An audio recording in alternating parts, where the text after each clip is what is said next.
Hello, this is Ryan Thorpe with UIndyAthletics.com. With me here, of course, is Scott Fangman, UIndy Director of Track and Field and Cross Country. And you have the big meet coming up, the GLVC Indoor Championships. Of course, we're hosting, as we've done recently. Talk about what that means for your team, if there's advantages, disadvantages, a little bit of both. What do you think? Yeah, you've kind of hit right on the head there in the sense that it has advantages, but it also has disadvantages. The advantages are naturally the travel. You can sleep in your own beds, things like that. You're not inconvenienced as the athlete goes. On your downtime, you're actually either with us cheering somebody else on, or you might be in your dorm doing some studying, or just it's a more relaxing atmosphere. With that, though, can get away the seriousness of what it is that we're doing from the athletic perspective. All of a sudden, you get sidetracked by the matters at home.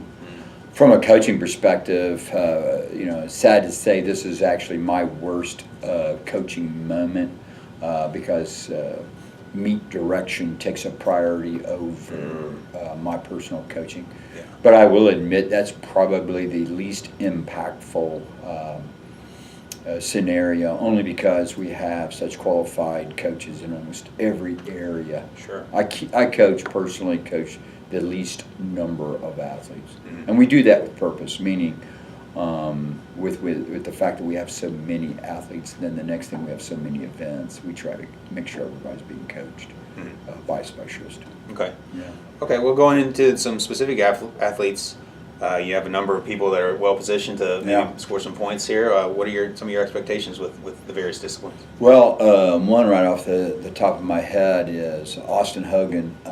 He has been the GLVC Athlete of the Week every week that he has competed.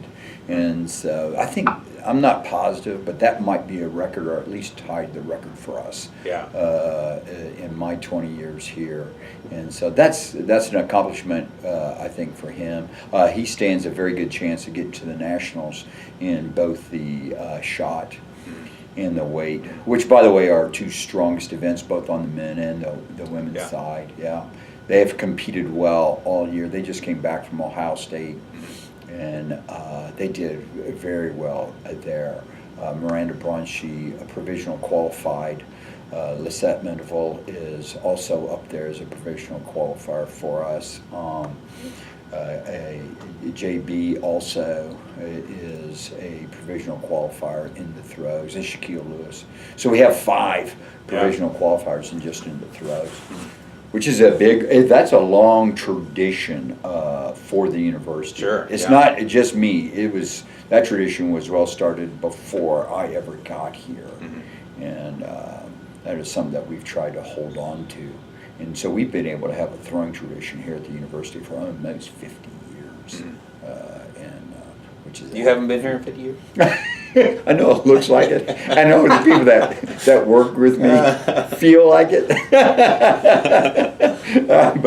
And sometimes I do too, my age.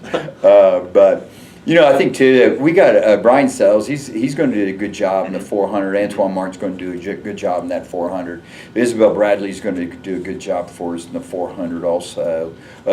We got Michaela Wenzel. She's just been a dynamite all cross country and indoor, so Jasmine Alonzo is doing a good job for us in the distance. Lindsay Foster in the jumps, Deja Miller in the jumps, Trace Oswald in the multi, and also I think in the jumps. I don't know why I haven't mentioned this young man yet. Trayvon Matthews. Yes. Just set a school record this weekend. Exactly, and so we literally have 6 participants in the men's hurdle race, so that should be real exciting.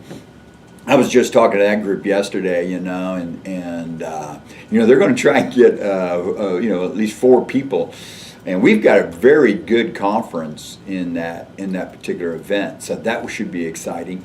Carrie Ergel over on the women's side, I think she has a real good chance of even being a conference champion. And so we'll have our champions. We are down, there is no doubt about it as far as our numbers. This has been a strange year for us. we've had some things that have happened to us as a team that has never happened to us before. Oh.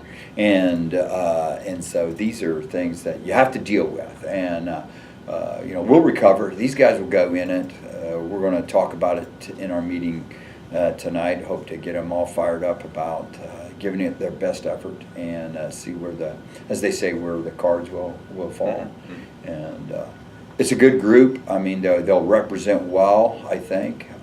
And being at home, hopefully we'll have a fair number of our own folk out there cheering them on. Sure, yeah. That's always a help.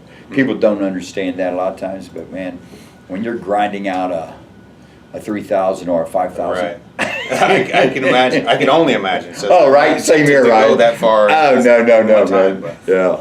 I always say, man, if you haven't caught the sights after one lap, there's something wrong with you. And so that tells you where my background is, I was one of those guys. And but it should be a good year, or a good meet for us. And then we start outdoor. We'll go to the Nationals down there. You don't get any time off. No, we don't, man. I think that's the fun thing about my job. I mean, we go cross country, indoor, outdoor. We stay busy year round, but we're not too busy, and so that's the fun of it, man. Okay. That's the fun. Cool. Well, hey, thanks for the insight. Hey, Appreciate God bless it. you, man. Thank you. Best of luck to you and Yeah, we'll your take crew. it all. Yeah. Okay, and then of course as I said, the GLVC Championships, February 25th and 26th, Saturday and Sunday, right here on the campus of the University of Indianapolis. That'll be in the Arc. It's a giant gray bubble. You can't miss it. We'll see you there. Thanks for watching.